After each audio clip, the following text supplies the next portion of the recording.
Hi ನಮಸ್ಕಾರ. ನಿಮ್ಮಳ್ಳಿ ಮತ್ತು YouTube channel ನೋಡ್ತಾರಲ್ಲ ನಮ್ಮ ಕರ್ನಾಟಕ ಜನತೆಗೆ ನಮ್ಮ ಪಳ್ಳೆಕರ್ ಕೃಷಿ ಏನಕ್ಕೆ ಮಾಡಬೇಕು ಮತ್ತು ಪಳ್ಳೆಕರ್ ಕೃಷಿಲಿರುವ ತಾಕತ್ತು ಏನು ಅಂತ ನಿಮಗೆ ಒಂದು ಸಣ್ಣದಾಗಿ ಒಂದು ಎಕ್ಸ್ಪ್ಲೇನ್ ಮಾಡ್ತೀನಿ. ಸೊ ಇಲ್ಲಿ ಕಾಣ್ತಿದೆ ನೋಡಿ, ಟಿ ಸಿ ಹೋಗಿ ಹೆಚ್ಚು ಕಡಿಮೆ ಒಂದು 5-6 ದಿವಸ, ಒಂದು 10-15 ದಿವಸ ಆಯಿತು. ಅದಕ್ಕಿಂತ ಮುಂಚೆ ನಾನು ನನ್ನ ತೋಟಕ್ಕೆ ನೀರು ಕೊಟ್ಟು ಒಂದು 8-9 ದಿನ ಆಗಿತ್ತು, ಅಂದರೆ ಅದಕ್ಕಿಂತೇನೆ. ಸೊ ಈಗ ಟೋಟಲಿ ಒಂದು 13 ದಿನ 14 ದಿನ ಆಗಿದೆ ನೀರು ಕೊಟ್ಟು. ಸೊ ನನ್ನ ತೋಟಕ್ಕೆ ಅಡಿಕೆ ತೋಟಕ್ಕೆ ಅದು ಬೇಸಿಗೆಯಲ್ಲಿ 34-35 ಟೆಂಪ್ರೇಚರ್ ಇದೆ. ಇವತ್ತೆಲ್ಲೋ ಮೋಡ ಬಂದಿದೆ, ಸ್ವಲ್ಪ ಮೋಡ ಇದೆ, ಮಳೆ ಹೋದಿಲ್ಲ. ಮಧ್ಯದಲ್ಲಿ ಸ್ವಲ್ಪ ಮಟ್ಟಿಗೆ ಮಳೆ ಹೋಯ್ತಿದೆ, ಜಾಸ್ತಿ ಹೋಗ್ತಿಲ್ಲ. ಬಟ್ ನೀರು ಕುಡಿಯೋಂಗೆ ಹಾಯಿಸ್ಬೇಕು, ನೀರನ್ನ ಜಾಸ್ತಿ ಕೊಡಬೇಕು ಅಂತ ಬಿಂಬಿಸ್ತಿರಲ್ಲ. ಸೊ ಉಳುಮೆ ಮಾಡೋದು, ರಾಸಾಯನಿಕ ಹಾಕೋದು ಮಾಡಿದ್ರೆ ನೀರು ಅತಿ ಹೆಚ್ಚು ಕೀಳುತ್ತೆ. ಕಡಿಮೆ ನೀರಿನಲ್ಲಿ ನೋಡಿ, ಈಗ ಇನ್ನೂ ನಿಧಾನ ಆಗುತ್ತೆ ಎಲ್ಲ ಕ್ಯಾಲ್ಕುಲೇಷನ್ ಮಾಡಬೇಕು, ಎಲ್ಲ ರೈತರುಗಳ ಜೊತೆ ಮಾತಾಡಿ. ಸೊ ಏನಕ್ಕೆ ಹೋಗ್ತಿದೆ ಟಿ ಸಿ ಅನ್ನೋದು ಮಾತಾಡೋದಕ್ಕೆ, ಇವೆಲ್ಲ ಕೊಡೋದಕ್ಕೆ ನಿಮಗೆ ಗೊತ್ತು ಗೌರ್ಮೆಂಟಲ್ಲಿ ಎಷ್ಟು ನಿಧಾನ ಆಗುತ್ತೆ. ಸೊ ಇದಕ್ಕೆ ನಾವು ಹೇಳೋದೇನೆಂದರೆ, ನಮ್ಮ ನೈಸರ್ಗಿಕ ಅಂದರೆ ಪಳ್ಳೆಕರ್ ಕೃಷಿಲಿರುವಂಥ ತಾಕತ್ತನ್ನ ನಿಮಗೆ ತಿಳಿಸ್ತಾ ಹೋಗ್ತೀನಿ. ಹೊದಿಕೆಯನ್ನು ಏನಕ್ಕೆ ಮಾಡಬೇಕು, ಹೊದಿಕೆ ಮಾಡೋದ್ರಿಂದ ಎಷ್ಟು ಬೆನಿಫಿಟ್ ಇದೆ, ಸೊ ಇದೆಲ್ಲ ನಿಮಗೆ ಒಂದು ಹಂತವಾಗಿ ಒಂದು ಸ್ವಲ್ಪ ಟೈಮ್ನಲ್ಲಿ ನಿಮಗೆ ಹೇಳಿ ಮುಗಿಸ್ತೀನಿ. ಸೊ ಇಲ್ಲಿ ನೋಡಿ, ಸೊ ಇಷ್ಟು ಹಚ್ಚ ಹಸಿರಾಗಿರೋದ್ರಿಂದ, ಹೊದಿಕೆ ಇರೋದ್ರಿಂದ ನೀರನ್ನ ಕಡಿಮೆ ಕೇಳುತ್ತೆ. ಸೊ ನೀರು ಕಡಿಮೆ ಕೊಡೋದ್ರಿಂದ ನಮಗೆ ಈ ಥರ ಪ್ರಾಬ್ಲಮ್ಗಳಾದಾಗ ಇಂಥ ಟೈಮ್ನಲ್ಲಿ ತಡೀತವೆ. ಸೊ ಇವತ್ತು ತೋಟ ಎಲ್ಲ ಹಚ್ಚ ಹಸಿರಾಗಿರೋಕ್ಕೆ ಕಾರಣ ಇದೆ. ನೀವು ನೋಡ್ತಾ ಇರ್ಬೋದು, ಇಲ್ಲಿ ನಮ್ಮ ಮಣ್ಣೇನೋ ಇನ್ನೂ ಹಸಿ ಏನಿಲ್ಲ, ತುಂಬ ಇದಿದೆ, ಅಡೀಲಿ ಹಸಿ ಇದೆ. ಸೊ ಮೇಲೆ ಒಂದು ಸ್ವಲ್ಪ ಮುಸುರಿಯಾಗಿದೆ, ಇಲ್ಲೆಲ್ಲ ಶುಂಠಿ ಹಾಕ್ಕೊಂಡಿದ್ದೋ. ಸೊ ಅದಕ್ಕೆ ಹೇಳೋದು, ದಯವಿಟ್ಟು ಆದಷ್ಟು ಕಡಿಮೆ ನೀರಿನಲ್ಲಿ ನಾವು ಕೃಷಿನ ಮಾಡೋದನ್ನ ಕಲಿಬೇಕು ರೈತರು. ಈ ಥರ ಪ್ರಾಬ್ಲಮ್ಸ್ಗಳೆಲ್ಲ ಇರುತ್ತೆ. ಸೊ ಬೆಟರ್ ಆಫ್ ನಮ್ಮ ನೈಸರ್ಗಿಕವಾಗಿ ಬರೋಂಥದ್ದು ಸೋಲಾರ್ಗಳನ್ನು ಹಾಕ್ಕೊಂಡ್ರು ಇನ್ನೂ ಒಳ್ಳೆಯದೇ. ಸೊ ಸೋಲಾರ್ಗಳಾದರೆ ಈ ಥರ ಪ್ರಾಬ್ಲಮ್ಗಳು ಬರೋಲ್ಲ, ಪ್ರಾಬ್ಲಮ್ಮು ಕಂಪ್ಲೀಟು ಸ್ಟಾಪ್ ಆಯ್ತದೆ. ಯಾಕಂದರೆ ಈ ವಿದ್ಯುತ್ ಸರಬರಾಜು ಅನ್ನೋದು ಯಾವತ್ತಿದ್ರೂ ಒಬ್ರಿಗೆ ನಾವು ಅವಲಂಬಿತವಾಗಿರಬೇಕು. ಸೊ ಅದು ಇತ್ತೀಚೆಗೆ ನೋಡ್ತಾ ಇರ್ಬೋದು, ಪೆಟ್ರೋಲೇ ಆಗಿರ್ಬೋದು, ಡೀಸೆಲ್ ಆಗಿರ್ಬೋದು, ಇದೆಲ್ಲ ಪ್ರಾಬ್ಲಮ್ಗಳು ಒಂದೊಂದಾಗೆ ಕೊನೆಗೆ ಬಂದು ಹೊರೆಯಾಗದೆ ಅಂದರೆ ನಮ್ಮ ಜನಸಾಮಾನ್ಯ ಮಿಡಿಲ್ ಕ್ಲಾಸ್ ಫ್ಯಾಮಿಲಿ ರೈತರುಗಳಿಗೆ, ನಿಮ್ಮಂಥವ್ರಿಗೆ ಪ್ರಾಬ್ಲಮ್ಗಳಾಗೋದು. ದೊಡ್ಡವರೆಲ್ಲ ಚೆನ್ನಾಗಿ ಮಾಡ್ಕೊಬಿಟ್ಟವ್ರೆ. ಸೊ ಅವರು ಯಾವುದೇ ಕಾರಣಕ್ಕೂ ತಲೆ ಕೆಡಿಸ್ಕೊಳ್ಳಲ್ಲ. ಸೊ ತಲೆ ಕೆಡಿಸ್ಕೋಬೇಕಾಗಿರೋದು ನಾವುಗಳೇ. ಸೊ ಕಡಿಮೆ ಅವಧಿಯಲ್ಲಿ ನೋಡಿ ಈ ಥರ ಮುಚ್ಚಿಗೆಗಳನ್ನ ಮಾಡಿಕೊಂಡು ಕಡಿಮೆ ನೀರಿನಲ್ಲಿ ನಾವು ಈ ಕೃಷಿಗಳನ್ನೇ ಆಯ್ಕೆ ಮಾಡ್ಕೋಬೇಕು. ಸೊ ಇನ್ನು ಭತ್ತ ಬೆಳೆಯೋದು ಅದಕ್ಕೆಲ್ಲ ನೀರು, ಭತ್ತ ಬೆಳೆ ಜಾಗಗಳಾದರೆ ಅಂಥ ಟೈಮ್ಗಳಲ್ಲೇನೂ ಮಳೆಗಾಲದಲ್ಲಿ ಮಾಡೋದ್ರಿಂದ ಮಳೆಗಳು ಸರಿಯಾಗಿ ಆಗ್ತಾಯಿಲ್ಲ. ನೀವು ನೋಡ್ತಾ ಇರ್ಬೋದು, ಇತ್ತೀಚೆಗೆ ಯಾವ್ಯಾವ ತಿಂಗಳಲ್ಲಿ ಏನು ಬರಬೇಕು ಆ ತಿಂಗಳುಗಳಲ್ಲಿ ಕರೆಕ್ಟಾದಂಥ ಮಳೆಗಳು ಬರ್ತಾಯಿಲ್ಲ. ಅದೊಂದು ಪ್ರಾಬ್ಲಮ್ಮು. ಮಳೆ ಸರಿಯಾದ ರೀತಿಯಲ್ಲಿ ಮಳೆಗಳಾಗಿದ್ದರೆ ಸೊ ಈ ಥರ ಪ್ರಾಬ್ಲಮ್ಗಳಾಗಲ್ಲ ಒಂದು. ಮತ್ತು ನಾವು ಈ ಬೇರೆ ಬೆಳೆಗಳು, ಈ ಹೊಗೆ ಸೊಪ್ಪಾಗಿರ್ಬೋದು, ಇನ್ನೊಂದು ಅದನ್ನು ಬೆಳ್ಕೊಂಡು ಮರ ಗಿಡಗಳನ್ನ ತುಂಬ ಕಡ್ದು ಬಿಸಾಕ್ತೀವಿ. ಅದೊಂದು ಭಯಂಕರ ಪ್ರಾಬ್ಲಮ್ಮು. ಯಾವುದೇ ಊರಿನಲ್ಲಿ ಇಷ್ಟು ಸಾವಿರ ಇಷ್ಟು ಲಕ್ಷ ಮರಗಳು ಇರಬೇಕು ಅನ್ನೋದೊಂದು ಇರುತ್ತೆ. ಆ ಏರಿಯಾಗಳಲ್ಲಿ ಅಷ್ಟು ಮರಗಳಿದ್ದಾಗ ತುಂಬ ನಮಗೆ ವಾತಾವರಣ ಚೆನ್ನಾಗಿರುತ್ತೆ. ಮತ್ತು ನೀರಿನ ಅಂಶ, ನೀವೇನು ಬೋರ್ ಹೊಡಿಸಿದ್ರೆ ಇವಾಗ ಹೊಗೆ ಸೊಪ್ಪು ಬೆಳೆಯೋಂಥ ಜಾಗಗಳಲ್ಲೆಲ್ಲ ನೋಡ್ತಾ ಇದ್ರಿ, ಬೋರು ಪಾಪ ಅವ್ರಿಗೆ 500 ಅಡಿ 1000 ಅಡಿ ಹೊಡೆದ್ರೂ ನೀರು ಸಿಗ್ತಲ್ಲ. ಯಾಕಂದರೆ ಮರಗಳು ಅವ್ರ ಜಮೀನುಗಳಲ್ಲಿ ಅವರೇ ಹಣದ ಪ್ರಾಬ್ಲಮ್ ಇರುತ್ತೋ ಇನ್ನೊಂದಿರುತ್ತೋ, ಮರಗಳು ಒಂದು ಇರೋಲ್ಲ. ಈಗ ಸ್ವಂತ ನಮ್ಮ ಮಾವನ ಮನೆಯೇ, ಅಂದರೆ ನಮ್ಮ ಹೆಣ್ಕೊಟ್ಟು ಮಾವ ಇದ್ದಾರೆ, ಅವ್ರ ಮನೆಗೆ ಹೋದ್ರೆ ಮರಗಳೇ ಇಲ್ಲ, ಒಂದೂ ಎಲ್ಲ ಕಡ್ದು ಹೊಗೆ ಸೊಪ್ಪು ಬೇಯಿಸೋಕ್ಕೆ ಅಂತ ಹಾಕೊಬಿಟ್ಟಿದ್ದಾರೆ. ಸೊ ಪ್ರಾಬ್ಲಮ್ ಏನಂದರೆ ಇದೆ, ಮರಗಳ ಸಂಖ್ಯೆ ಜಾಸ್ತಿ ಇರಬೇಕು, ಕಾಲಕ್ಕೆ ಮಳೆಗಳಾಗಬೇಕು. ಅಂದರೆ ಇಲ್ಲಿ ಒಬ್ಬ ಸುಭಾಷ್ ಪಳ್ಳೆಕರ್ ಕೃಷಿ ಮಾಡಿಬಿಡ್ತೀನಿ, ಸೊ ಇನ್ನೊಂದು ಮಾಡ್ತೀವಿ, ಬಟ್ ಎಲ್ಲ ಕಡೆನೂ ವಾತಾವರಣ ಚೆನ್ನಾಗಿರ್ಬೇಕು. ಈಗ ಉದಾಹರಣೆ ನಿಮ್ಗೆ ಏನು ಹೇಳಬೇಕು ಅಂದರೆ, ಈಗ ನಾನು ಒಂದು ಮನೆ ಕಟ್ಟಿದ್ದೀನಿ, ನನ್ನ ಮನೆ ಸುತ್ತಮುತ್ತಲೂ ಜಾಗ ಚೆನ್ನಾಗಿರಬೇಕು, ಜನಗಳು ಸರಿ ಇರಬೇಕು, ಇದೆಲ್ಲ ಮ್ಯಾಟ್ರ್ ಆಗುತ್ತೆ. ಸೊ ಪಳ್ಳೆಕರ್ ಕೃಷಿಲಿ ಏನಪ್ಪ ಅಂದರೆ 100ಕ್ಕೆ ಒಂದು 60-75% ನೀವೇನು ಸೇಫ್ ಜೂನ್, ಅಂದರೆ ನಾವು ಸೇಫ್ ಜೂನ್ ಆಗಿರ್ತೀವಿ. ಯಾಕಂದರೆ ನೋಡಿ, ಈಗ ಟಿ ಸಿ ಹೋಗಿದೆ, ಬೇರೆಯವರೆಲ್ಲ ರಾಸಾಯನಿಕ ಬಳಸ್ತಾರೆ, ಉಳುಮೆ ಮಾಡ್ತಾರೆ, ಇನ್ನೊಂದು ಮಾಡ್ತಾರೆ, ಅವ್ರಿಗೆಲ್ಲ ನೀರಿನ ಅಭಾವ ತುಂಬ ಇರುತ್ತೆ. ಏನೋ ಕವಲೆ ನೀರು ಆ ಕಡೆ ಈ ಕಡೆ ಹಾಯಿಸ್ಕೋತಾರೆ. ಬಟ್ ನಮ್ಮದೆಲ್ಲ ಮೈಕ್ರೋ ಸ್ಪ್ರಿಂಕ್ಲರ್ ಆಗಿರೋದ್ರಿಂದ, ಏರ್ಮಡಿಗಳು ಮಾಡೋದ್ರಿಂದ ನೀರನ್ನು ಹಾಯಿಸೋಕ್ಕಾಗಲ್ಲ ಇಲ್ಲೆಲ್ಲ. ಸೊ ಈ ದೃಷ್ಟಿಲಿ ನಾನು ನಿಮಗೆ ಹೇಳೋದೇನೆಂದರೆ, ಸೊ ಮುಚ್ಚಿಗೆಗಳನ್ನ ಕರೆಕ್ಟಾಗಿ ಮಾಡ್ಕೊಂಡಿರಿ. ಈ ಪ್ರಾಬ್ಲಮ್ಗಳು ಸಾಲ್ವ್ ಆಗಬೇಕಂದ್ರೆ ಮುಚ್ಚಿಗೆ ಇರಬೇಕು. ನೋಡಿ ಹಚ್ಚ ಹಸಿರಾಗಿದೆ ಅಂದರೆ, ಸೊ ಅವ್ರಿಗೆ ನಾನು ಒಂದು ಸ್ವಲ್ಪ ಚಾಲೆಂಜ್ ಮಾಡ್ಬೋದು. ಯಾಕಂದ್ರೆ ಸೊ ಅದೊಂದು ಎದುರಿಸ್ತಾರೆ, ನೋಡೋಣ ಏನು ಮಾಡ್ತಾರೆ. ತಾಳ್ಮೆಯಿಂದ ಇರೋಕ್ಕೆ ಒಂದು ನೀವೆಲ್ಲ ಇದು ಕಮೆಂಟ್ ಹಾಕಿ ಏನು ಮಾಡ್ಬೋದು, ಯಾವ ಥರ ಮಾಡ್ಕೋಬೋದು. ಸೊ ನಿಮ್ಗೇನಾದ್ರು ಗೊತ್ತಿರೋ ಐಡಿಯಾಗಳು, ಸ್ಮಾರ್ಟ್ ರೈತರುಗಳು ಇದ್ದೀರಿ ನನ್ನ ಚಾನಲ್ ನೋಡ್ತಾಯಿದ್ರು. ಆಮೇಲೆ ನಿಮ್ಗೊಂದು ಖುಷಿಯಾದ ವಿಷಯ ಹೇಳ್ತೀನಿ. ಸೊ 2005 ಜನ ಸಬ್ಸ್ಕ್ರೈಬ್ ಅಂದರೆ ಕಂಪ್ಲೀಟ್ ಆಯಿತು. 2000 ದಾಟಿದೆ ನಂದು. ಸೊ ಎಲ್ರಿಗೂ ಹೃದಯಪೂರ್ವಕ ಧನ್ಯವಾದಗಳು ಹೇಳ್ತೀನಿ. ನಿಮ್ಮ ಪ್ರೋತ್ಸಾಹ ಇದೇ ರೀತಿ ಇರಲಿ. ಸೊ ಒಂದು ಸತ್ಯವನ್ನು ಮಾತಾಡೋಣ, ರೈತರುಗಳಿಗೆ ಸತ್ಯವನ್ನು ತಿಳಿಸೋಣ. ಸೊ ಹೀಗೆ ಜಾಗತಿಕ ಮಟ್ಟದಲ್ಲಿ ನಮ್ಗೆ ಏನೇನು ಆಗ್ತಿದೆ ಅಟ್ಲೀಸ್ಟ್ ಒಬ್ಬರಿಂದ ಸ್ಟಾರ್ಟ್ ಮಾಡೋಣ. ಯಾವುದೇ ಆಗಲಿ ಒಂದು ಕಾಡಿಗೆ ಹತ್ಬೇಕಾದ್ರೆ ಒಂದು ಸಣ್ಣ ಕಿಡಿಬೇಕು. ಸೊ ಫಸ್ಟ್ ಸ್ಟಾರ್ಟ್ ಮಾಡಬೇಕು. ಇದನ್ನೇ ನಾವು ಸ್ಟಾರ್ಟ್ ಮಾಡಿದ್ದೀನಿ. ಸೊ ನನ್ನ ಜೊತೆ ಇನ್ನೂ ಹಲವಾರು ಯುವಕರುಗಳು ಕೆಲಸಕ್ಕೆ ಅಂದರೆ ನಮ್ಮ ನೈಸರ್ಗಿಕ ಅಂದರೆ ಸುಭಾಷ್ ಪಾಳೇಕರ್ ಕೃಷಿಗೆ ಬರ್ತಾರೋರು ಆಗಿರ್ಬೋದು, ಇನ್ನೊಂದು ಅವರೇ ಆದಂಥ ಟ್ಯಾಲೆಂಟಲ್ಲಿ ಕೃಷಿಗೆ ಬರ್ತಾರೋರು ಇರ್ಬೋದು. ಇವರೆಲ್ಲ ಕೈ ಜೋಡಿಸಿದ್ರೆ ಸೊ ಒಂದು ಸಣ್ಣ ತೊಟ್ಟಿ ಮಾಡಿಸ್ಕೊಂಡು ಕಡಿಮೆ ಅವಧಿಯಲ್ಲಿ ಜೀವಾಮೃತನ ಕೊಟ್ಕೊಂಡು ಭೂಮಿನ ಫಲವತ್ತತೆ ಮಾಡಿಕೊಂಡು ಹೊರಗಡೆಯಿಂದ ರಾಸಾಯನಿಕನೇ ಆಗಲಿ ಕೊಟ್ಟಿಗೆ ಗೊಬ್ಬರಗಳನ್ನೇ ತರದೇ ನಾವು ಯಾವ ರೀತಿ ಜೀವನ ಮಾಡ್ಬೋದು ಅನ್ನೋದು ನಾನು ಹೇಳ್ತಾ ಹೋಗ್ತಾ ಇದ್ದೀನಿ. ಸೊ ಇದೇ ರೀತಿ ಎಲ್ಲರೂ ಮಾಡ್ಬೋದು, ಯಾರಿಗೂ ತೊಂದರೆ ಏನಿಲ್ಲ. ಇದು ಮಾಡೋಕ್ಕೆ ಅಷ್ಟೊಂದು ಸಾಹಸ ಏನು ಮಾಡಬೇಕಾಗಿಲ್ಲ. ಸೊ ಕೆಲವು ನಿಯಮಗಳಿದೆ, ಅದನ್ನು ಮಾಡ್ಕೋಬೇಕು. ನೋಡಿ, ನಾನು ಇವಾಗ ಬಿಸಿಲಿದೆ ಅಂದ್ಬಿಟ್ಟು ಬಟ್ಟೆ ಹಾಕ್ಕೊಂಡಿದ್ದೀನಿ. ಇದು ಬರೀ ಮೈಲಿ ನಾನು ಹೋದರೆ ನನಗೆ ಸುಟ್ಟೋಗುತ್ತೆ. ಅಂದರೆ ತುಂಬ ನೀರು ಕೇಳ್ತೀನಿ, ದಾವ ಹತ್ತುತ್ತದೆ, ಬೇವರೆಲ್ಲ ಸ್ವೆಡ್ ಆಗುತ್ತೆ. ಸೊ ಈ ರೀತಿ ಆಗುತ್ತೆ. ಅದೇ ರೀತಿ ನಮ್ಮ ತೋಟಗಳಲ್ಲಿ ಹೊದಿಕೆಗಳನ್ನ ಕೊಡಬೇಕು. ನೋಡಿ, ಇಲ್ಲಿ ಈ ಹೊದಿಕೆ ಕೊಡೋದ್ರಿಂದ ಎಷ್ಟು ತೇವಾಂಶ ಇದೆ ನೋಡ್ತಾ ಇರ್ಬೋದು. ನಾನು ನೀರು ನಿಧಾನ ಕೊಟ್ಟರು ನಡೀತದೆ ಇವಾಗ. ಸೊ ಇಲ್ಲಿ ಎರೆಹುಳಗಳು ನೋಡಿ, ಇಲ್ಲೆಲ್ಲ ಎಷ್ಟು ಮಣ್ಣೆಲ್ಲ ಇಕ್ಕಿ ಹಾಕಿದೆ. ಸೊ ಅದಕ್ಕೆ ಹೊದಿಕೆ ವೆರಿ ವೆರಿ ಇಂಪಾರ್ಟೆಂಟು. ಯಾವುದೇ ಆಗಲಿ ಹೊದಿಕೆಗಳನ್ನ ಕೊಡಿ. ತೋಟಗಾರಿಕೆಯಲ್ಲಿ ನಾನು ಹೇಳ್ತಾ ಇರೋದು, ತೋಟಗಾರಿಕೆ ಬೆಳೆಗಳು ಮಾಡೋರಿಗೆ ಅತಿಯಾದ ಉಳುಮೆ ಬೇಕಾಗಿಲ್ಲ, ಅತಿಯಾದ ರಾಸಾಯನಿಕ ಬೇಕಾಗಿಲ್ಲ, ಅತಿಯಾದ ಕೊಟ್ಟಿಗೆ ಗೊಬ್ಬರಗಳು ಬೇಕಾಗಿಲ್ಲ. ಸೊ ಕೊಟ್ಟಿಗೆ ಗೊಬ್ಬರಗಳು ಕೊಡೋದ್ರಿಂದ ಏನಾಗುತ್ತೆ, ರೋಗಗಳನ್ನ ಹೊರಗಡೆಯಿಂದ ನೀವು ಎತ್ಕೊಂಬಂದು ಭೂಮಿಗೆ ಬಿಟ್ಟಂಗೆ. ಏನಂದರೆ ನೀವು ಹೊರಗಡೆ ಈಗ ನಾನು ಫಾರ್ ಎಕ್ಸಾಂಪಲ್ ಹೇಳ್ತೀನಿ, ನಮ್ಮ ಮನೇಲಿ ನಮ್ಮ ಮಿಸ್ಸಸ್ ಗಟ್ಟಿಯಾಗಿದ್ದಾರೆ, ಚೆನ್ನಾಗಿದ್ದಾರೆ ಅಂದ್ಕೊಳ್ಳಿ. ಸೊ ನಾವೆಲ್ಲ ಮನೇಲಿ ಆರೋಗ್ಯಕರವಾದ ಫುಡ್ಗಳನ್ನ ತಗೋಬೋದು ಮನೇಲೆ. ಸೊ ನಾವೇನು ಮಾಡ್ತೀವಿ, ಟೇಸ್ಟ್ ಬೇಕು, ಒಳ್ಳೆ ಊಟ ಬೇಕು ಅಂದ್ಬಿಟ್ಟು ಹೋಟ್ಲುಗಳಿಗೆ ಹೋಗ್ತೀವಿ. ಹಂಗಂತ ಡೈಲಿ ತಿನ್ನೋಕ್ಕಾಗಲ್ಲ, ಅಪರೂಪಕ್ಕೆ ಕೊಟ್ಟರೆ ಓಕೆ. ನೀವೇನು ಮಾಡ್ತೀರಾ, ಕೊಟ್ಟಿಗೆ ಗೊಬ್ಬರಗಳನ್ನ 1 ವರ್ಷ ಅದಕ್ಕೆ ಬೇಕಾಗಿರೋದು ಸ್ವಲ್ಪ. ನೀವೇನು ಮಾಡ್ತೀರಿ, 2 ಬಾಂಡ್ಲಿ 3 ಬಾಂಡ್ಲಿ 10 ಟ್ಯಾಕ್ಟ್ರ್ 5 ಟ್ಯಾಕ್ಟ್ರನ್ನ ತಂದು ಸುರಿದು ಹಾಳು ಮಾಡಾಕ್ಬಿಡ್ತೀರಾ. ಸೊ ಹಾಳು ಮಾಡೋದ್ರಿಂದ ಏನಾಗುತ್ತೆ, ಬ್ಯಾಡ್ದೋದು ಬ್ಯಾಕ್ಟೀರಿಯಾಗಳು, ಅದರಲ್ಲಿ ಯಾವ ಬ್ಯಾಕ್ಟೀರಿಯಾ ಇರುತ್ತೋ ಏನೋ ಅದು ಸಂರಕ್ಷಣೆ ಆಗಿರುತ್ತೋ ಅದೆಲ್ಲ ತಂದು ನಿಮ್ಮ ತೋಟಕ್ಕೆ ಹಾಕಿದಾಗ ಟೆಂಪ್ರೇಚರ್ದು ವಾತಾವರಣ ಸೃಷ್ಟಿ ಒಳಗಡೆ ಇರುತ್ತಲ್ಲ, ಹೊರಗಡೆ ಗೊಬ್ಬರ ಬರೋದು ವಾತಾವರಣನ ಹಾಳು ಮಾಡುತ್ತೆ ನಿಮ್ಮ ತೋಟದ. ಸೊ ನೈಸರ್ಗಿಕವಾಗಿರೋಂಥದ್ದು, ಈಗ ನೀವು ಒಂದು ಒಳ್ಳೆ ಜನ, ನೀವು ಒಂದು 5 ಜನ ಒಗ್ಗಿರೋರು ಇರ್ತೀರ ತೋಟದಲ್ಲಿ, ಒಳ್ಳೆ ಕುಟುಂಬದವರು, ಒಳ್ಳೆ ಪರಿಪೂರ್ಣವಾದಂಥ ಕುಟುಂಬದ ಜನಗಳು ನೀವು ವಾಸ ಮಾಡ್ತಾ ಇರ್ತೀರ ಆಲ್ರೆಡಿ ತೋಟದಲ್ಲಿ. ನೀವೇನು ಮಾಡ್ತೀರಾ, ನಿಮ್ಮ ತೋಟದಲ್ಲಿರೋಂಥ ಸೂಕ್ಷ್ಮಜೀವಿಗಳು ಹೇಳ್ತಾ ಇರೋದು ನಾನು ಅಂದುಕೊಂಡು ಅಡ್ಜಸ್ಟ್ ಮಾಡ್ಕೊಂಡು ಕೆಲಸ ಮಾಡ್ಕೊಂಡು ಹೋಗ್ತಾ ಇರ್ತಾರೆ. ಬಟ್ ನೀವೇನು ಮಾಡ್ತೀರಾಗ ಇಮ್ಮಿಡಿಯೇಟ್ಲಿ ಕೊಟ್ಟಿಗೆ ಗೊಬ್ಬರಗಳನ್ನ ತಂದು ಹಾಕ್ಬಿಡ್ತೀರಾ. ಸೊ ಆ ಬ್ಯಾಕ್ಟೀರಿಯಾಗಳು ಈ ಬ್ಯಾಕ್ಟೀರಿಯಾಗಳು ಹೊಂದ್ಕೊಳ್ಳಲ್ಲ. ನೀವು ಅನ್ಕೋಬೋದು ಹೊಂದ್ಕೊಳ್ಳುತ್ತೆ, ಬೇಗ ಅಡ್ಜಸ್ಟ್ ಆಗ್ಬಿಡುತ್ತೆ. ನೋಡಿರಿ, ನಮ್ಮ ಮಾನವ ಎಷ್ಟು ದುರಾಸೆ ಹೊಂದಿದ್ದಾನೆ ಅಂದರೆ ತನಗೆ ಮಾತ್ರ ಹೊರಗಡೆ ಜನಗಳನ್ನ ಸೇರಿಸ್ಕೊಂಡು ಜೀವನ ಮಾಡೋಕ್ಕೆ ತುಂಬ ಟೈಮ್ ತಗೋತಾನೆ. ಇವನು ಯಾಕಪ್ಪ ಬಂದ ಇಲ್ಲಿ, ನಮಗೆ ಜಾಗ ಇಲ್ಲ, ಟ್ರೈನಲ್ಲಿ ಹೋಗ್ತಾ ಇರ್ತೀರೋ, ಇನ್ನೊಂದು ಹೋಗ್ತಾ ಇರ್ತೀರೋ, ಬಸ್ಸಲ್ಲಿ ಹೋಗ್ತಾ ಇರ್ತೀರೋ, ಸೀಟಲ್ಲಿ ಆರಾಮಾಗಿ ಕೂತ್ಕೊಂಡು ಹೋಗ್ತಾ ಇರ್ತೀರಾ. ಯಾವುದೋ ಒಂದು ಸ್ಟಾಪ್ ಬಂದಾಗ ಒಂದೇ ಸಲ ನುಗ್ಬಿಡ್ತಾರೆ ಜನ ಎಲ್ಲ. ನುಗ್ಬಿಟ್ಟಾಗ ಏನಾಯ್ತು, ಇನ್ನಿಟೇಟ್ ಆಗುತ್ತೆ ನಿಮಗೆ. ಏನಪ್ಪ ಹೆಂಗೋ ನಮ್ಮದೇ ಆಗೋಯ್ತಾ, ಅದು ಎಲ್ಲ ತುಂಬ್ಕೊಬಿಡ್ವಲ್ಲ, ಇವ್ ನನ್ನ ಮಗ ಯಾಕಾರ ನಿಲ್ಲಿಸ್ನೋ ಡ್ರೈವರ್ ಅಂತ ಬೈಕೋತೀರಾ. ಸೊ ಹಂಗೆ ನಿಮ್ಮ ಭೂಮಿಲಿ ಸಮಬಾಳ್ವಣೆ ಮಾಡಿಕೊಂಡು ಎಲ್ಲರೂ ಅನುಕೂಲವಾಗಿ ನಡ್ಕೊಂಡು ಹೋಗ್ತಾ ಇರ್ತೀರ. ಅದೇನು ನಿಮ್ಮನ್ನ ಮಾತಾಡ್ಸಿರಲ್ಲ.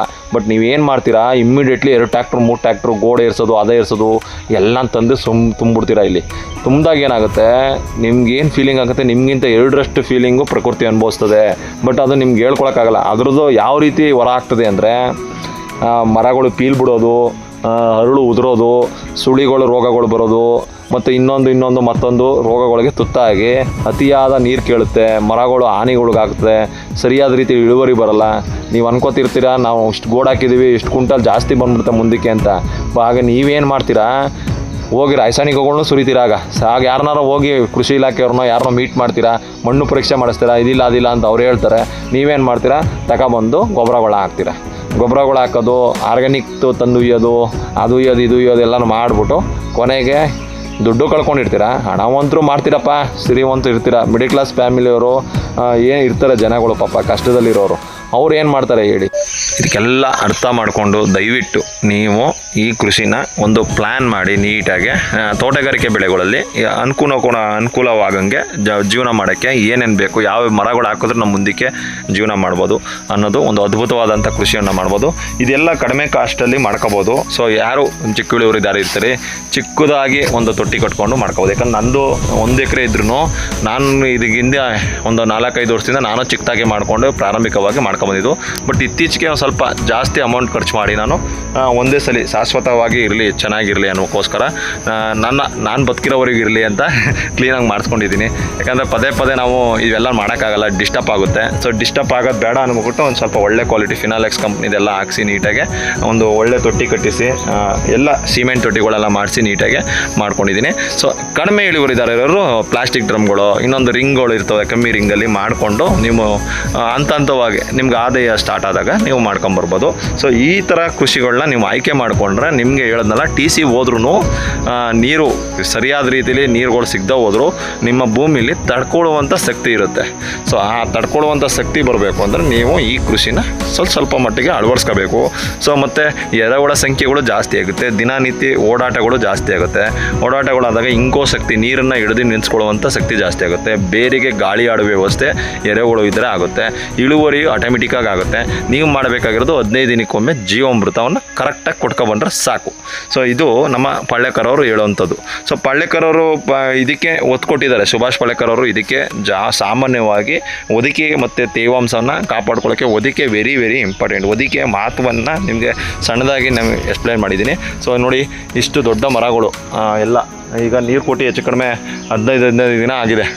ಸೊ ಇನ್ನೂ ನಮ್ಮದು ಮರಗಳು ಚೆನ್ನಾಗಿದ್ದಾವೆ ಅಂದರೆ ಸೋಕ್ ನೋಡಿ ಹಚ್ಚ ಹಸಿರಾಗಿದೆ, ಸಣ್ಣ ಬೆಳೆನೂ ಕೂಡ ಹಚ್ಚ ಹಸಿರಾಗಿದೆ. ಇಲ್ಲಿ ತಡ್ನಿ ಹಾಕ್ಕೊಂಡಿದ್ದೀನಿ, ಒದಿಕೆಗಳು ಕೊಟ್ಟಿದ್ದೀನಿ. ಸೊ ಈ ಕೆಲಸ ನೀವು ಮಾಡಿದ್ರೆ ಒಂದು ಸ್ವಲ್ಪ ತಡ್ಕೊಳುತ್ತೆ. ಸೊ ಅದಕ್ಕೆ ಈ ಸತ್ಯಾಂಶನ ನಿಮ್ಗೆ ಹೇಳ್ಕೋಬೇಕು ಅನ್ನಿಸ್ತು, ಮತ್ತು ಈ ಸತ್ಯಾಂಶನ ಜಗತ್ತಿಗೆ ತಿಳಿಸೋಣ.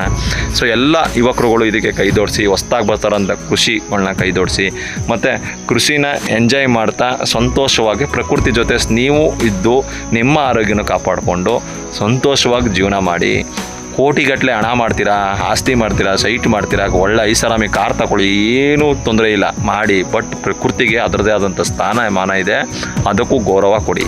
ಅದಕ್ಕೆ ಗೌರವ ಕೊಡ್ದಾನೆ ನನ್ನ ಹತ್ರ ಕೋಟಿ ಹಣ ಇದೆ, ನಾನು ತಿಂತೀನಿ, ಆರಾಮಾಗಿರ್ತೀನಿ, ಎಂಜಾಯ್ ಮಾಡ್ತೀನಿ ಅಂತ ಹೋದರೆ ಒಂದು ಮಾತು ಹೇಳ್ತೀನಿ ಮಕ್ಕಳ, ಯಾವತ್ತಾರು ಒಂದಿನ ತಿಕ್ಕ ಕೊಡದೆ ಹೊಡಿತದೆ. ಬ್ಯಾಡ್ ಲ್ಯಾಂಗ್ವೇಜ್ ಉಪಯೋಗಿಸ್ತೇನೆ ಬೇಜಾರು ನೋಡಿ, ತುಂಬ ಕೋಪ ಬರುತ್ತೆ. ಯಾವತ್ತಾರು ಒಂದಿನ ರಿವರ್ಸ್ ಹೊಡೆದೇ ಹೊಡಿತದೆ. ಅದು ನಿಮ್ಗೆ ಹೊಡಿದ ಹೋದರೂ ನಿಮ್ಮ ಮಕ್ಳಿಗಂತೂ ಹೊಡೆದೇ ಹೊಡಿತದೆ. ಯಾಕೆಂದರೆ ನಿಮ್ಮ ಹತ್ರ ಹಣ ಬರೋಲ್ಲ, ಸರಿಯಾದ ಆಹಾರ ಇಲ್ದವ ಅಂದರೆ, ಮಿಡಿಪಾಯಿ ಇಲ್ದ ಹೋದರೆ ಹಣ ಯಾವುದೇ ಕಾರಣಕ್ಕೂ ಉಳಿಸ್ಕೊಳಕ್ಕಾಗಲ್ಲ. ಮನಸ್ಸನ್ನ, ಪ್ರಕೃತಿನ ಉಳಿಸಿ, ಭೂಮಿ ತಾಯಿನ ಉಳಿಸಿ, ಈ ಭೂಮಿಗೆ ಬೇಕಾಗಿರುವಂಥ ಸರಿಯಾದಂಥ ಒಂದು ಜೀವಾಮೃತ ಕೊಡುವಂಥದ್ದಾಗಿರ್ಬೋದು, ಒದಿಕೆಗಳಾಗಿರ್ಬೋದು, ತೇವಾಂಶಗಳಾಗಿರ್ಬೋದು, ಇದನ್ನು ಕರೆಕ್ಟಾಗಿ ಮೇಂಟೈನ್ ಮಾಡಿಕೊಂಡು ಭೂಮಿನ ಉಳಿಸಿದ್ರೆ ಖಂಡಿತ ನಿಮ್ಮ ಮುಂದಿನ ಪೀಳಿಗೆ ಸೇಫ್ ಝೋನ್ ಅಂತ ಅನ್ಕೊಬಿಡಿ. ನೀವು ಇವತ್ತೇನು ಮಾಡ್ತಾಯಿದ್ದೀರಾ, ಯಾವುದಕ್ಕೂ ತಲೆ ಕೆಡ್ಸ್ಕೊತಲ್ಲ. ಮಕ್ಕಳನ್ನ ಏನೋ ಒಂದು ಮಾಡಬೇಕು ಅಂದ್ಬಿಟ್ಟು ಬರೋ ಜೀವನ ಎಲ್ಲ ಸ್ಟ್ರಗಲ್ ಕೊಡ್ಕೊಂಡು ಹಾನಿ ಮಾಡ್ತಾ, ಏನಾದರೂ ಸರಿ ದುಡ್ಡು ಎತ್ತಬೇಕು ಅಂತ ಹಾನಿ ಮಾಡ್ತಾಯಿದ್ದೀರಾ. ಮಾಡಿ, ಮುಂದೊಂದು ದಿನ ನಿಮಗೆ ಒಂದು ರಿವಾಲ್ಸ್ ಹೊಡಿತದೆ, ನೀವೇ ಕಣ್ಣಲ್ಲಿ ನೋಡಿ ಮರಣ ಹೊಂತೀರ. ತಾಳ್ಮೆಯಿಂದ ಇದ್ದು ಕೃಷಿ ಮಾಡಿದ್ರೆ ಕೃಷಿಗೆ, ಭೂಮಿಗೆ ಗೌರವ ಯಾರೂ ಕೊಡಲ್ಲ. ಭೂಮಿ ತಾಯಿಗೆ ಯಾರೂ ಗೌರವ ಕೊಡ್ದಾನೆ ಅಸಹಾಯ ಸ್ಥಿತಿಯಿಂದ ಮಾತಾಡ್ತಾರೆ. ಅಸಹಾಯ ಸ್ಥಿತಿಯಿಂದ ಇದ್ಬಾದನ ತಂದು ಉಳಿಸಿ ಹಾಳು ಮಾಡಿ ತೆಗಿತಾ ಇರ್ತಾರೆ. ಅವ್ರಿಗೆಲ್ಲ ಪನಿಷ್ಮೆಂಟ್ ಇದ್ದೇ ಇದೆ. ಡೋಂಟ್ ನಾಟ್ ಮಿಸ್, ಯಾವುದೇ ಕಾರಣಕ್ಕೂ ಮಿಸ್ ಇಲ್ಲ ಅನ್ಕೊಬಿಡಿ. 100% ಪನಿಷ್ಮೆಂಟ್ ಇದೆ. ವೆಯ್ಟ್ ಮಾಡಬೇಕಷ್ಟೇ, ನೋಡ್ಬೇಕು ಕಣ್ಣಾರೆ. ನನ್ನ ಹತ್ರ ಲಕ್ಷ ಇದೆ, 20 ಲಕ್ಷ ಇದೆ, ಕೋಟಿ ಇದೆ ಅನ್ನೋದೆಲ್ಲ ಸುಳ್ಳು. ವೆಯ್ಟ್ ಮಾಡಿ, ಒಂದು ಟೈಮ್ ಬರುತ್ತೆ. ಟೈಮ್ ಬಂದಾಗ ನೀವೇ ನಿಂತ್ಕೊಂಡು ಹೇಳ್ತೀರಾ, ಯಾವುದೋ ಒಂದು ವಿಡಿಯೋ ನೋಡಿದೆ ಅವ್ರು ಹೇಳಿದರು ಅಂತ. ನಾನು ಹೇಳ್ದವರು ನಮ್ಮ ಪೂರ್ವಜರು ಎಲ್ಲ ಮಾಡಿ ತೋರಿಸಿದ್ದಾರೆ. ಪ್ರಕೃತಿ ಹಾಳು ಮಾಡಿರೋನು ಇಲ್ಲಿವರೆಗೆ ಹಿಸ್ಟ್ರಿಲಿ ಉಳಿದಿರೋನು ಇಲ್ಲ. ಸೊ ಅವ್ನು ಹೊಡಿದಿಲ್ಲ ಅಂದ್ರೆ ಅವ್ರ ಮಕ್ಕಳು ಮರಿಗಳಿಗಾರ ಹೊಡೆದೇ ಹೊಡಿತದೆ. ಸೊ ಕರ್ಮ ರಿಟರ್ನ್ ಅನ್ನೋದಿರುತ್ತೆ, ಕರ್ಮ ಬಂದೇ ಬರುತ್ತೆ. ಅಲ್ಲಿ ಗಂಟ ನಾವು ನೋಡಬೇಕಷ್ಟೆ. ದಯವಿಟ್ಟು ಪ್ರಕೃತಿನ ಉಳಿಸಿ. ಪ್ರತಿಯೊಂದು ಕಳೆಗೂ ಒಂದು ಜೀವ ಅನ್ನೋದಿರುತ್ತೆ, ಬ್ಯಾಕ್ಟೀರಿಯಾಗಳಿಗೂ ಜೀವ ಅಂತಿರುತ್ತೆ. ಮಣ್ಣನ್ನು ಹಾಳು ಮಾಡಿ ದುಡ್ಡು ಸಂಪಾದನೆ ಮಾಡೋಕ್ಕೆ ಹೋಗಬೇಡಿ ದಯವಿಟ್ಟು. ಯಾರೇ ಆಗಲಿ ನೆಲ ಜಲ ಮಣ್ಣಿನ ವಿಷಯಕ್ಕೆ ಬಂದರೆ ಪ್ರಕೃತಿನೇ ಅವ್ರಿಗೆ ಬುದ್ಧಿ ಕಲಿಸ್ತದೆ.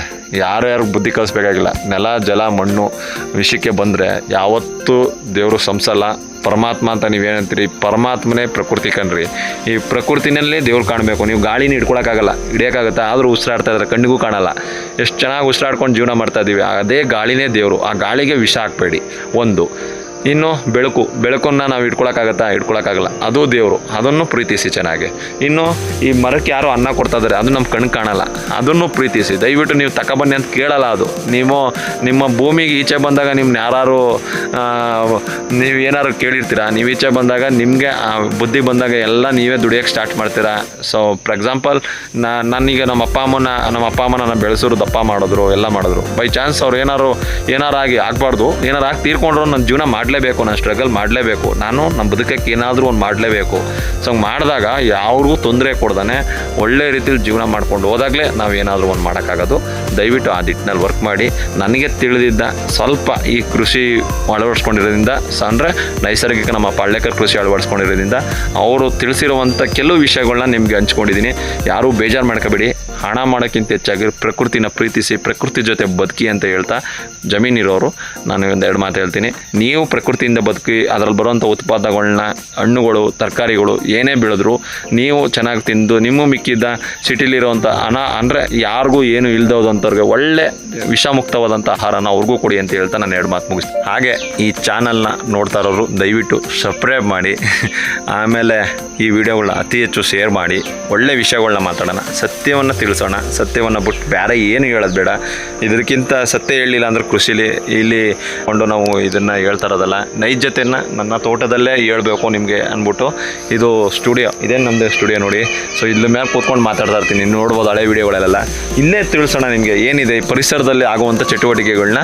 ಇವತ್ತಿನ ಯುವಕರುಗಳಿಗೆ ಎಷ್ಟೋ ಜನಕ್ಕೆ, ಅಂದರೆ ನಮ್ಮ ಗ್ರಾಮೀಣ ಯುವಕರುಗಳಿಗೆ ಗೊತ್ತಿರುತ್ತೆ, ಸಿಟಿಲಿರೋಂಥವ್ರಿಗೆ ಎಷ್ಟೋ ಜನಕ್ಕೆ ಪರಿಸರದ ಬಗ್ಗೆ ಇವತ್ತು ಅಷ್ಟು ಅವ್ರಿಗೆ ನಾಲೆಡ್ಜ್ ಇಲ್ಲ. ಎಲ್ಲ ಓದಿಸಿರ್ತಾರೆ, ಒಳ್ಳೆ ಐಷಾರಾಮಿ ಜೀವನಗಳು ನಡೀತಾ ಇರ್ತದೆ ಅವ್ರೆ, ಬಟ್ ಪ್ರಕೃತಿ ಬಗ್ಗೆ ಯಾವುದೂ ಅವ್ರಿಗೆ ಮಾಹಿತಿಗಳನ್ನ ಕೊಟ್ಟಿರಲ್ಲ. ಸೊ ಅಂಥವ್ರಿಗೆ ಉಪಯುಕ್ತವಾಗಲಿ ಅಂದ್ಬಿಟ್ಟು ನಾನು ಇದು ಜೀವಾಮೃತ ಕೊಡೋಕ್ಕೆ ಅಂದ್ಬಿಟ್ಟು ಈ ಕ್ಯಾನನ್ನು ಇಟ್ಕೊಂಡಿದ್ದೀನಿ. ಸೊ ಅದು ಅಪರೂಪಕ್ಕೆ ಕೆಲಸ ಮಾಡೋದ್ರಿಂದ, ಸೊ ಇದು ಇಲ್ಲಿ ಮಡಗಿರ್ತೀನಿ, ಇದ್ರ ಮೇಲೆ ಮೊಬೈಲ್ ಇಟ್ಕೊಂಡು ಮಾತಾಡ್ತೀನಿ. ಸೊ ಸಿಂಪಲ್ಲಾಗೆ ನಾನು ಸ್ಟುಡಿಯೋ ಮಾಡಿಕೊಂಡು ಇಲ್ಲೇ ನಮ್ಮ ತೋಟದಲ್ಲೇ ನೈಜತೆಯನ್ನು ತಿಳಿಸೋಣ ಅಂತ ಮಾಡ್ತಾಯಿದ್ದೀನಿ. ಎಲ್ಲರೂ ದಯವಿಟ್ಟು ಪ್ರೋತ್ಸಾಹಿಸಿ, ಬೆಂಬಲಿಸಿ.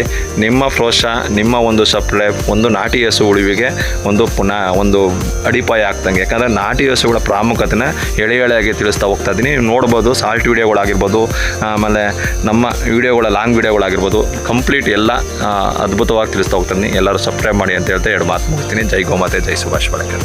ತುಂಬ ನನಗೆ ಬೆನಿಫಿಟ್ ಮಾಡಿಕೊಟ್ಟಿದೆ. ನಂದು 1 ಎಕರೆ ತೋಟ ಕಂಪ್ಲೀಟು ಈಗ ಏನಿದೆ ಕಾಣ್ತಿದ್ದೀರಾ, 1 ಎಕರೆ ತೋಟಕ್ಕೆ ಬೇಕಾಗಿರುವಂಥ ಎಲ್ಲ ಗೊಬ್ಬರ ಮತ್ತು ಜೀವಾಮೃತಕ್ಕೆ ಗೊಬ್ಬರ ಅನ್ನೋಕ್ಕಿಂತ ಹೆಚ್ಚಾಗಿ ಜೀವಾಮೃತ. ನಾನು ನೋಡಿ, ನನ್ನ ಕೊಟ್ಟಿಗೆ ಗೊಬ್ಬರ ಏನಿದೆ ನಮ್ಮ ನಾಟಿ ಹಸುದ್ದು ನಾನು ಉಪಯೋಗಿಸಲ್ಲ. ಸೊ ಈ ಜಾಗದಲ್ಲಿ ಹೆಚ್ಚುವರಿ ಆದದ್ದ ಇಲ್ಲಿ ಗುಡ್ಡೆ ಹಾಕ್ಕೊಂಡಿದ್ದೀನಿ. ಸೊ ಅದು ಮುಚ್ಚಿಗೆ ಮಾಡಿ ಅದಕ್ಕೆ ಜೀವಾಮೃತ ಹೋಗ್ತೀನಿ. ಸೊ ಹಣ್ಣಿನ ಗಿಡಗಳು ಏನಾದ್ರು ಹೊರಗಡೆಯಿಂದ ತಂದಾಗ ಎಮರ್ಜೆನ್ಸಿಗೆ ಸೊ ನಾನು ಇದನ್ನು ಹಾಕ್ಕೊಳ್ತೀನಿ. ಸೊ ಈ ನಾಟಿ ಹಸುಗಳು ಪಾಪ ನೋಡ್ರೆ ಹೊಟ್ಟೆ ಉರಿತೆ. ಸೊ ಎಲ್ಲರೂ ಈ ಮೊಬೈಲ್ನಲ್ಲಿ ಕಸಾಯಿಖಾನೆಗೆ ಕಡ್ಕೊಂಡು ಹೋಗ್ತಾರದ ಕಡ್ದಾಕಿರೋದೆಲ್ಲ ನೋಡ್ತೀರಲ್ವಾ. ಸೊ ಅದಕ್ಕೇನು ಗೊತ್ತಿಲ್ಲ ರೀ ಪಾಪ, ಅದು ನೋಡಿ ಎಷ್ಟು ಮುದ್ದು ಮಾಡುತ್ತೆ. ಸೊ ದಯವಿಟ್ಟು ನಾಟಿ ಹಸುಗಳ ಸಂಖ್ಯೆನ ಜಾಸ್ತಿ ಮಾಡೋಣ. ಹೊಸ ಯುವಕ ನಿಮಗೋಸ್ಕರ ನಿಮ್ಮ ಹಳ್ಳಿ ಮದ್ದು ಸತ್ಯನ ಹೇಳೋಣ, ನಾಟಿ ಹಸು ಬಗ್ಗೆ ತಿಳಿಸೋಣ ಅಂತ ಯೂಟ್ಯೂಬ್ ಚಾನಲ್ ಸ್ಟಾರ್ಟ್ ಮಾಡಿದ್ದೀನಿ. ಎಲ್ಲರೂ ಪ್ರೋತ್ಸಾಹಿಸಿ, ಸಬ್ಸ್ಕ್ರೈಬ್ ಮಾಡಿ. ಮುದಿದವಳೆ ಸೊ ತುಂಬ ಪ್ರೀತಿಸ್ತೀನಿ ಅದನ್ನು. ಸುಮಾರು 4 ಕರು ಕೊಟ್ಟಿದೆ ನನಗೆ. ಎಲ್ಲ ಅದರಲ್ಲಿ ಒಂದು ಇಲ್ಲಿದೆ, ಮಿಂಚು ಮನೇಲಿದ್ದಾಳೆ. ಸೊ ನೀವು ನಾನು ಸಾಲ್ಟ್ ವೀಡಿಯೋದಲ್ಲೆಲ್ಲ ನೋಡ್ಬೋದು. ಸೊ ದಯವಿಟ್ಟು ನಾಟಿ ಹಸುಗಳನ್ನ ಉಳಿಸೋಣ. ಸೊ ಆ ದಿಕ್ಕಿನಲ್ಲಿ ವರ್ಕ್ ಮಾಡೋಣ. ಇದು ಸತ್ಯಾಂಶನ ತಿಳಿಸೋಣ, ಇದರಲ್ಲಿ ಆಗುವಂಥ ಪ್ರಯೋಜನಗಳನ್ನ ಜನಸಾಮಾನ್ಯರಿಗೆ ತಿಳಿಸೋಣ. ತುಂಬ ಅಮಾಯಕ ಜೀವಿಗಳು. ಸೊ ಏನೂ ತಪ್ಪು ಮಾಡ್ದೇ, ಯಾರಿಗೂ ನೋವು ಕೊಡ್ದೇ ಹಾಲು ಕೊಡುತ್ತೆ, ಗೊಬ್ಬರ ಕೊಡುತ್ತೆ. ಸೂಕ್ಷ್ಮಜೀವಿಗಳು, ಇದರಿಂದ ಕೋಟಿ ಸೂಕ್ಷ್ಮಜೀವಿಗಳು ಇದ್ರ ಬಾಡಿಲಿದೆ. ನಿಜವಾದ ಗೋಮಾತೆ ಅಂತ ಸುಮ್ಮನೆ ಹೇಳಿಲ್ಲ ದೊಡ್ಡವರು. ದಯವಿಟ್ಟು ಈ ಹಸುಗಳನ್ನ ಉಳಿಸೋಣ. ಸೊ ಈ ನಿಟ್ಟಿನಲ್ಲಿ ನಾವು ವರ್ಕ್ ಮಾಡ್ತಾ ಇದ್ದೀನಿ. ದಯವಿಟ್ಟು ಸಬ್ಸ್ಕ್ರೈಬ್ ಮಾಡಿ, ಈ ಚಾನಲ್ನ ಬೆಳೆಸಿ ಉಳಿಸಿ ಅಂತ ಹೇಳ್ತಾ ಎರಡು ಮಾತು ಮುಗಿಸ್ತೀನಿ. ಜೈ ಗೋಮಾತೆ, ಜೈ ಸುಭಾಷ್ ಪಾಳೇಕರ್.